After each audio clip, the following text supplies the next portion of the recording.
हैं VIP news. अब सीधे रुख करते हैं खबरों की ओर। बीजेपी एमएलसी टुन्ना पांडे के नीतीश कुमार के खिलाफ दिए गए बगावती बयान का मामला तूल पकड़ता जा रहा है। जेडीयू के आक्रामक रुख के बाद बीजेपी फंसती दिख रही है। 24 घंटे पहले तक टुन्ना को पार्टी से बाहर का बताने वाली बीजेपी ने गुरुवार को कारण बताओ नोटिस जारी कर दिया है। इसकी जानकारी स्वास्थ्य मंत्री मंगल पांडे ने दी। एमएलसी के बयान पर किस तरह बीजेपी की मुश्किलें बढ़ रही हैं, देखिए यह खास रिपोर्ट।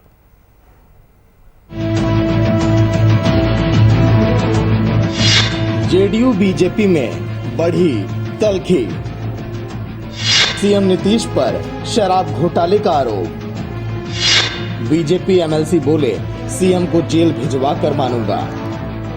टुन्ना पांडे के बयान पर जेडीयू का पलटवार। टुन्ना पांडे के बयान पर जेडीयू का पलटवार। बिहार की सियासत एक बार फिर गर्म हो गई है। जेडीयू और बीजेपी के बीच तनातनी साफ देखी जा रही है और इस बार बिहार की सियासत गरमाई है बीजेपी एमएलसी टुन्ना पांडे ने।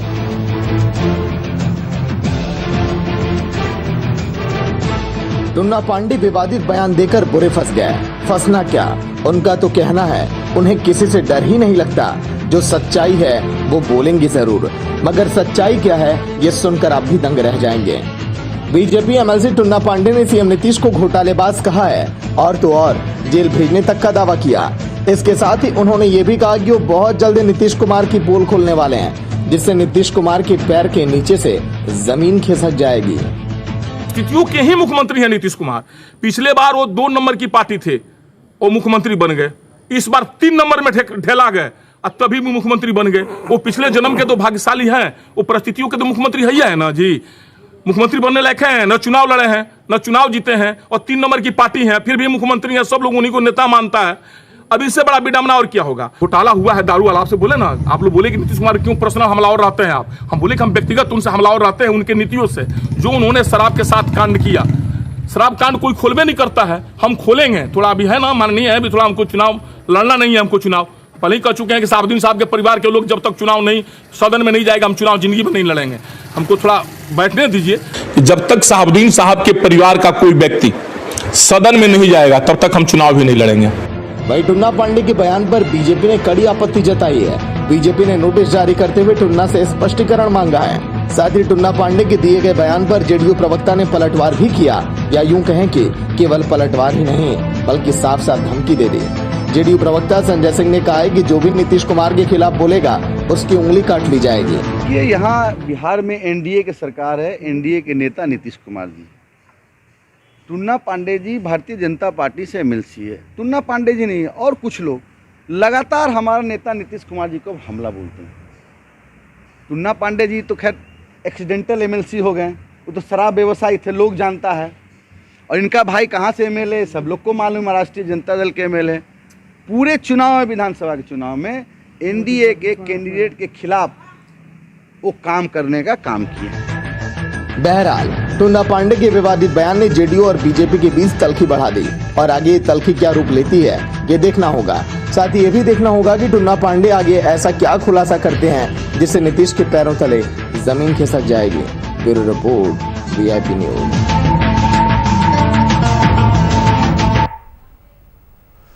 वहीं आरजेडी सुप्रीमो लालू प्रसाद और नेता प्रतिपक्ष तेजस्वी प्रसाद यादव ने नीति आयोग की ओर से गुरुवार को जारी एसडीजी इंडियन इंडेक्स 2020-21 यानी राज्यों के सतत विकास लक्ष्य सूचकांक की रिपोर्ट के आधार पर राज्य सरकार पर तीखा हमला बोला। इसमें केरल टॉप पर है, जबकि बिहार की स्थिति बहुत अच्छी नहीं है। लालू प्रसाद ने एक मीडिया रिपोर्ट को टैग करते हुए ट्वीट कर तंज कसा कि बधाई हो, आखिरकार 16 वर्षों के बिहार नाशक मेहनत से बिहार को नीचे से टॉप करा ही दिया। वहीं तेजस्वी यादव ने ट्वीट कर तंज कसते हुए कहा कि इस बेहद खराब प्रदर्शन के लिए डबल इंजन वाली सरकार के ड्राइवर को बहुत बधाई।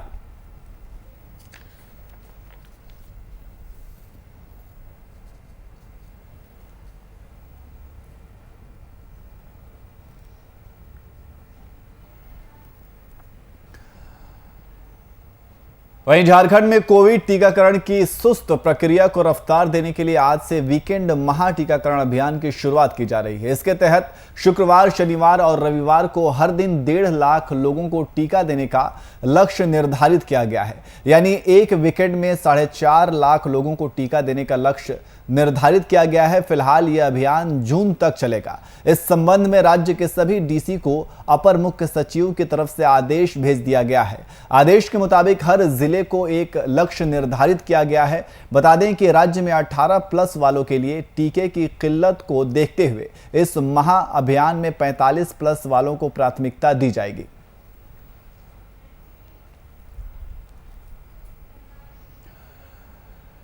गिरिडीह में बीजेपी नेता सह पूर्व सांसद डॉक्टर रविंद्र कुमार राय ने गांवा प्रखंड के पिहरा में एक प्रेस कॉन्फ्रेंस का आयोजन किया। इस दौरान उन्होंने भारत सरकार की ओर से दी जा रही कोरोना वैक्सीन को पूरी तरह से सुरक्षित और कारगर बताया और साथ ही सभी लोगों से वैक्सीन लेने की अपील की।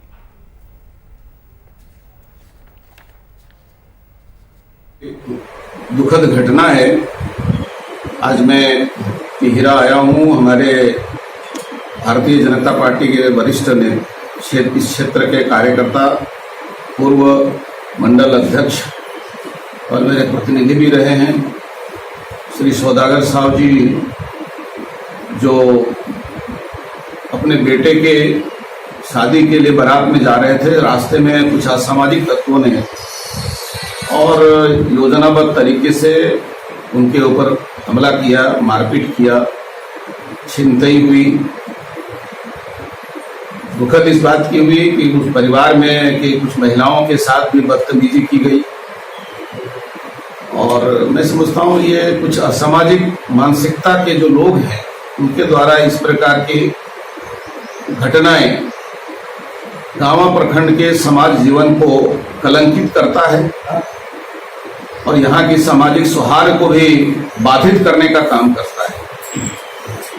ऐसे असामाजिक मानसिकता के लोगों पर और आपराधिक मानसिकता के लोगों पर पुलिस कार्रवाई करे। मुझे जानकारी मिली है पुलिस ने लीपापोती करने का प्रयास किया है। स्थानीय पुलिस। वहीं कोरोना की दूसरी लहर का संकट झारखंड में कम होना शुरू हो गया है, जिसके बाद संक्रमण का दर भी पहले के मुकाबले घट गया है। एक तरफ दूसरी लहर के दौरान युवाओं को कोरोना ने अपनी चपेट में लिया, तो वहीं दूसरी लहर के बाद तीसरी लहर का खतरा मंडराना शुरू हो गया है। इस तीसरी लहर ने अब बच्चों पर अपना निशाना साधा है और बच्चों को अपनी चपेट में लेना शुरू कर दिया है। तौर पर जो आशंकाएं हैं और जो वैज्ञानिक या जो वरीय चिकित्सक हैं जिन लोग के माध्यम से ये संवाद आ रहे हैं कि संभवतः तीसरे चक्र की भी बात कही जा रही है, तो निश्चित तौर पर इसके विरुद्ध में जो और उसमें विशेष करके बच्चे और अल्पवयस्क जो लोग हैं उस पर ज़्यादा इसके कुप्रभाव पड़ने की बात है। तो उसी को लेकर हम लोग तैयारी कर रहे हैं और माननीय मुख्यमंत्री जी ने अभी 1000 डॉक्टरों के साथ वेबिनार भी आयोजित किया था। निश्चित तौर पर जो आशंकाएं हैं और जो वैज्ञानिक या जो वरीय चिकित्सक हैं जिन लोग के माध्यम से ये संवाद आ रहे हैं कि संभवतः तीसरे चक्र की भी बात कही जा रही है, तो निश्चित तौर पर इसके विरुद्ध में जो और उसमें विशेष करके बच्चे और अल्पवयस्क जो लोग हैं उस पर ज़्यादा इसके कुप्रभाव पड़ने की बात है। तो उसी को लेकर हम लोग तैयारी कर रहे हैं और माननीय मुख्यमंत्री जी ने अभी 1000 डॉक्टरों के साथ वेबिनार भी आयोजित किया था। वहीं कोरोना के तीसरे लहर के संकेत और उससे बच्चों पर पड़ने वाले दुष्प्रभाव की आशंका से निपटने को लेकर गिरिडीह जिला प्रशासन ने तैयारी शुरू कर दी है। इस कड़ी में गिरिडीह के बरमोरिया कोविड सेंटर में 20 वेंटिलेटर बेड का चाइल्ड फ्रेंडली कोविड वार्ड बनाया गया है, जिसका उद्घाटन गिरिडीह विधायक सुदिव्य कुमार सोनू ने civil surgeon doctor Siddharth Sanyal की मौजूदगी में किया। एक छोटा सा हम लोग कॉर्नर बना है, इसमें लाइब्रेरी है, कुछ गेम्स है और बच्चों का जो थोड़ा कलर बुक्स है, कहानी है और कुछ खिलौना सॉफ्ट टॉयज है, बच्चे यहाँ आकर के देख सकते। जिले के उपायुक्त, स्वास्थ्य विभाग की टीम, इंजीनियरिंग डिपार्टमेंट के लोग, हमारे सहयोगी साथी, ये तमाम मिलकर इस बात के लिए प्रतिबद्ध हैं कि कोरोना की तीसरी लहर से पहले जिला मुख्यालय में 300 ऑक्सीजन सपोर्टेड बेड होंगे। इन 300 ऑक्सीजन सपोर्टेड बेड से उस तीसरी लहर का गिरिडीह जिला मजबूती के साथ मुकाबला करेगा। ये 300 बेड उन ऑक्सीजन सपोर्टेड बेड्स के अलावे हैं जो हमारे प्रखंड मुख्यालयों में हैं। तो दूसरी लहर का प्रकोप कम होते ही अब तीसरी लहर की संभावना तेज होती जा रही है, जहां विशेषज्ञों का मानना है कि तीसरी लहर में बच्चे ज्यादा प्रभावित होंगे, जिसे लेकर युद्ध स्तर पर तैयारी स्वास्थ्य विभाग की तरफ से की जा रही है। कुछ दिनों पहले उपायुक्त के निर्देश पर एक विशेष बैठक का आयोजन कर तीसरी लहर को देखते हुए किया गया। देखते हुए राज्य से दिशा निर्देश प्राप्त हुआ है कि सदर अस्पताल में 20 बेड का पीडियाट्रिक आईसीयू बनाने का हम लोग उसी के तरफ काम कर रहे हैं और साथ ही साथ उपायुक्त महोदय के निर्देशानुसार उनसे वार्तालाप के हिसाब करने के बाद कांतिलाल गांधी अस्पताल में भी हम लोग 50 बेड का पीडियाट्रिक आईसीयू बनाने जा रहे हैं। कारण हम लोगों का अभी हाल में उपायुक्त महोदय के अध्यक्षता में एक बैठक हुआ था, उसमें जमशेदपुर के शिशु रोग विशेषज्ञ लोगों ने भाग लिया था। उसमें ये हुआ था कि हम लोगों को 250 से 300 बेड का पीडियाट्रिक आईसीयू की व्यवस्था जमशेदपुर में करनी। वहीं मोतिहारी में जिलाधिकारी शीर्षित कपिल अशोक ने केंद्रीय कारा का औचक निरीक्षण किया। डीएम ने केंद्रीय कारा में चल रहे टीकाकरण कार्यक्रम का निरीक्षण किया। साथ ही उन्होंने महिला खंड में संचालित एपी लीग का भी निरीक्षण किया। मौके पर उन्होंने मौजूद जेल पदाधिकारी को निर्देशित किया।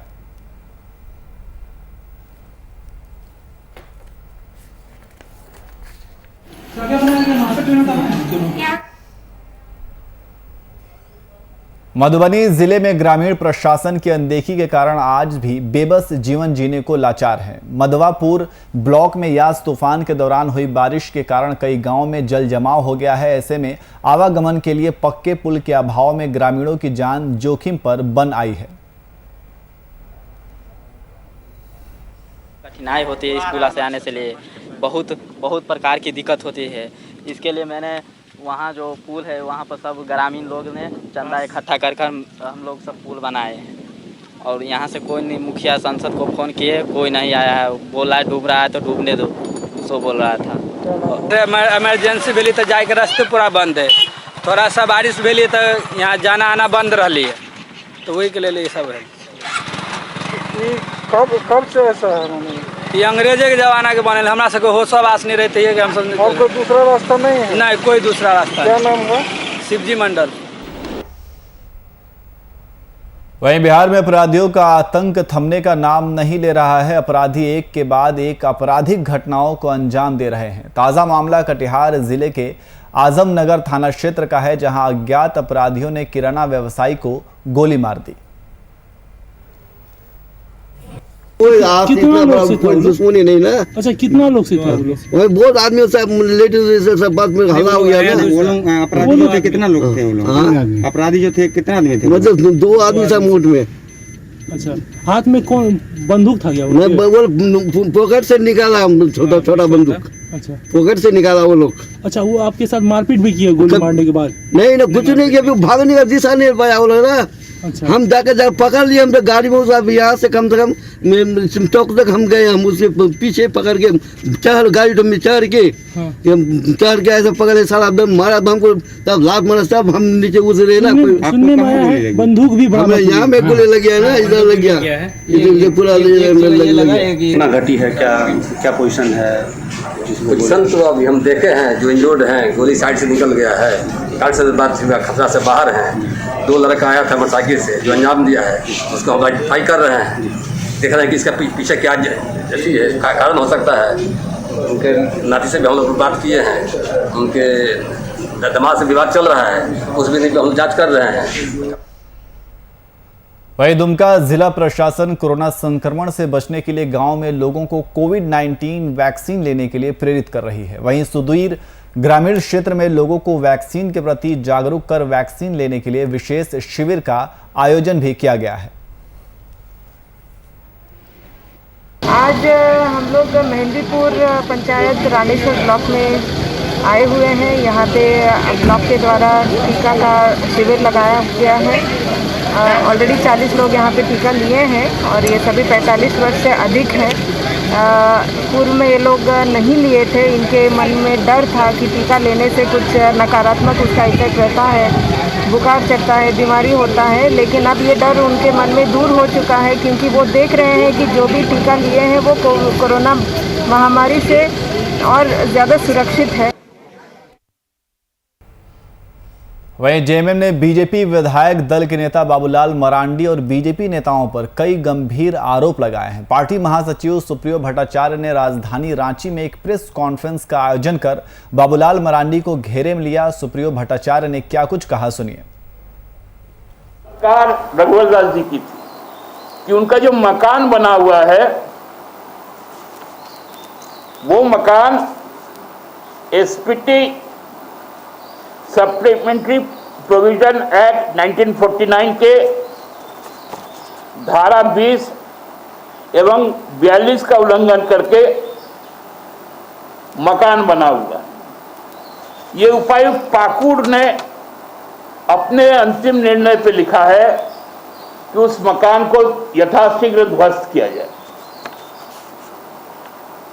वो बाबूलाल जी के आग के बगल में बैठ जाता। परिस्थिति जितनी जटिल है उस परिस्थिति को और भी जटिल बनाने में भारतीय जनता पार्टी के कुछ लोग तथाकथित नेतागण वो अपना पूरा योगदान इस प्रदेश में दे रहे हैं। 2019 के चुनाव का जब रिजल्ट आया, राजधनवार से जिनको वहां के प्रबुद्ध मतदाताओं ने अपना आशीर्वाद, अपना समर्थन देकर रांची भेजा श्री बाबूलाल मरांडी जी को, वो तब से आज तक राजधनवार नहीं गए हैं। अभी तक कोई खबर नहीं आई है कि वो राजधनवार गए। वहीं बिहार शरीफ के जेल में बंद बांग्लादेशी महिला के संबंध में राज्य मानवाधिकार आयोग ने गृह विभाग के अपर मुख्य सचिव से रिपोर्ट तलब की है। महिला के सजा की अवधि पूरी होने के 4.5 महीने बाद भी बांग्लादेशी रिया आफरीन रूपा सलाखों के पीछे हैं। बांग्लादेश की महिला वह उसको एक दलाल जो है तो ले आया इंडिया में, यह कह करके कि चलो हम इंडिया में तुमको हम काम पकड़वा देते हैं। और उस महिला को पैसे की आवश्यकता थी, उसके बच्चे को ऑपरेशन करवाना था। वह किसी तरीके से दलाल के झांसे में वह महिला आ गई और उसके बाद में वह दलाल ला करके उसको नालंदा में लाकर उसको छोड़ दिया, जहाँ से स्थानीय पुलिस द्वारा उसको गिरफ्तार करके जेल भेज दिया गया। और विश्व साइकिल दिवस के अवसर पर मुजफ्फरपुर में bicycle friendly club of Bihar के द्वारा पेट्रोलियम पदार्थों में बेतहाशा वृद्धि को लेकर साइकिल रैली निकाली गई। इस दौरान शहर में पराशर कॉलोनी में bicycle friendly club of Bihar संस्था की स्थापना भी की गई। विश्व साइकिल दिवस है और इस अवसर पर यहाँ हम लोगों ने मुजफ्फरपुर में एक छोटा सा अनौपचारिक कार्यक्रम किया है, चूँकि लॉकडाउन है, और हम लोग साइकिल को राष्ट्रीय वाहन बनाया जाए। चूँकि इस देश में पेट्रोलियम का दाम, हालांकि दुनिया में जो कच्चा तेल है उसका दाम घट रहा है, लेकिन भारत में लगातार बढ़ रहा है, महंगाई बढ़ रही है। 100 रुपये से ज़्यादा कीमत हो गया पेट्रोल का और सभी परेशान हैं। सरकार इस पर ध्यान नहीं देती है, केंद्र सरकार। वहीं मनेर नगर पंचायत के रामनगीना सिंह स्मारक के पास फुटपाथों पर खुली आधा दर्जन दुकानों में शॉर्ट सर्किट से आग लग गई। वहीं इसकी सूचना पुलिस को दी गई। घटनास्थल पर पहुंची पुलिस और दमकल विभाग की टीम ने आग पर मशक्कत से काबू पाया। वहीं पुलिस ने बताया कि यह आग शॉर्ट सर्किट की वजह से लगी है।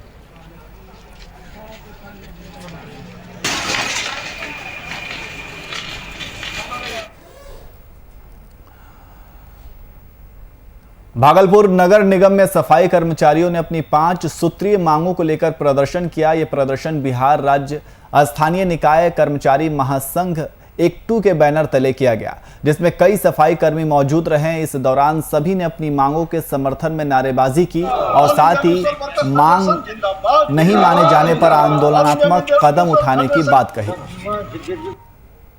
पूरे भारत के सफाई कर्मी अपनी जान हथेली पर रखकर हमें सफाई सुविधा देते हैं।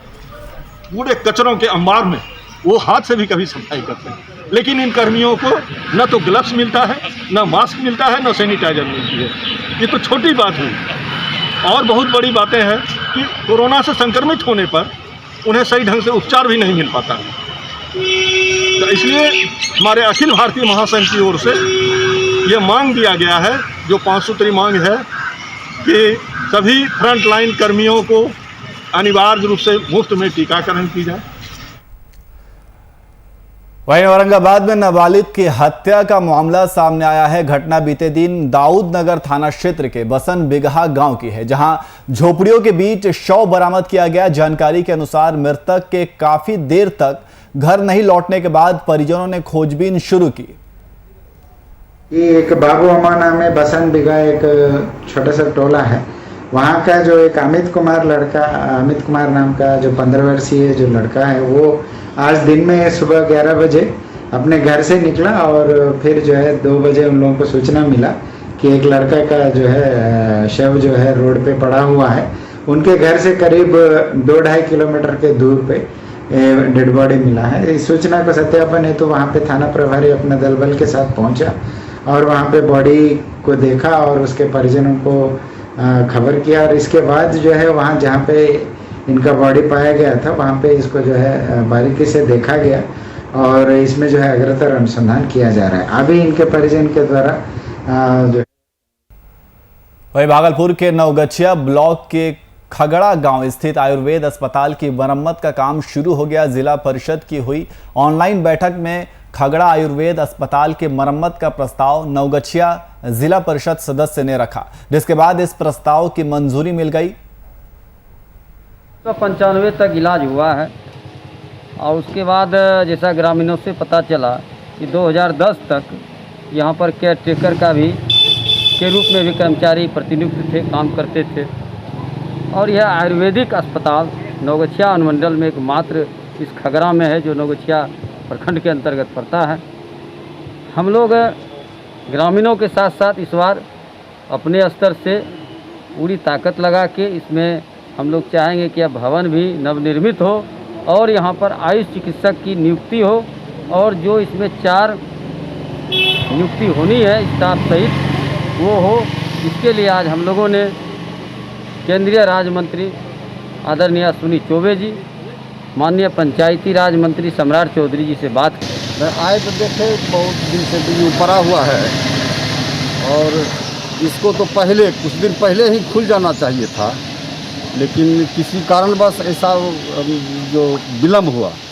जैसा कि जानकारी मिला है कि स्वीकृति भी पंचायती राज माननीय मंत्री सम्राट चौधरी के द्वारा जो होना था स्वीकृति भी हो गया है, मालूम हुआ है कि, और हमें लगता है कि बहुत जल्द यह कार्य पूर्ण होगा, डॉक्टर की नियुक्ति होगी। वहीं बांका जिले के बैसा रामपुर स्थित राधा कृष्ण ठाकुर बारी से 131 साल पुरानी राधा रानी की मूर्ति चोरी का मामला सामने आया है। चोरों ने मंदिर भवन में लगे ग्रिल को तोड़कर इस घटना को अंजाम दिया है। पहले भी इस मंदिर से मूर्ति चोरी की जा चुकी है, जिसे आज तक पुलिस ढूंढने में असफल रही है।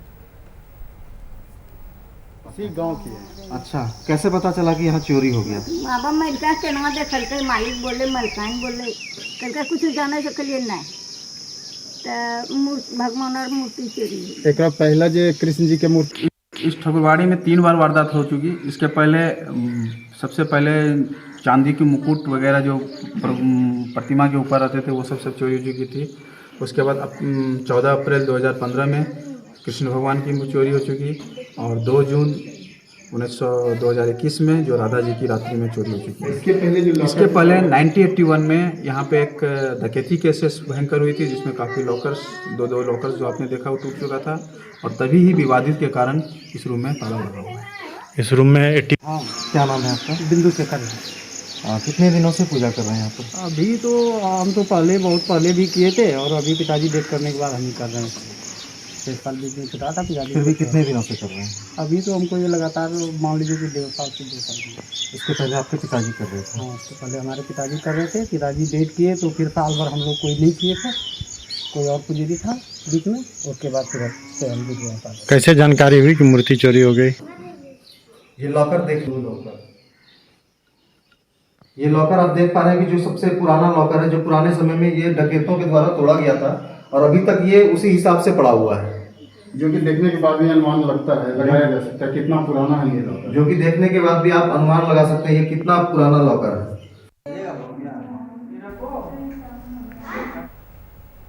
फिलहाल बुलेटिन में इतना ही। देश और दुनिया की तमाम खबरों के लिए देखते रहिए VIP न्यूज़। नमस्कार।